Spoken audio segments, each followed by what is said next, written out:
नाज़रीन गोसपुर मां सां आम ख़बर जी आगाही शेयर कंदा हलूं। गोसपुर भरिसां पुलिस फायरिंग में एक ॾोहारी खे मारण जी दावा कई है। मिल ॼाण मूजिब गोसपुर वेझो कचो केडी थाने भरिसां ॻोठ रईस मोहम्मद हयात वारे इलाइक़े में पुलिस के रात देर सां गुझो इतला मिलियो त 3 मोटरसाइकिल ते सवार 6 हथियारबंद ॾोह जे इरादे सां निकिरी आया आहिनि।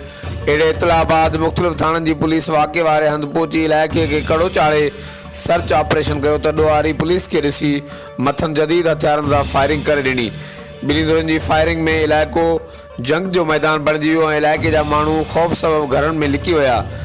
ॿिए तरफ़ मिल ॼाण मूजिब फायरिंग जी ॾेवठ में हिकु ॾोहारी फयाज़ उर्फ़ फजू सख़्त ज़ख़्मी थी पियो, जंहिंजी सुञाणप कई वई। पुलिस खेसि हथियारनि समेत सख़्त ज़ख़्मी हालत में गिरफ़्तार करे खेसि मोबाइल में सख़्त सिक्योरिटी साण कंदकोड़ जे सिविल अस्पताल मुंतकिल कयो त उहो रस्ते में फ़ौत थी वियो।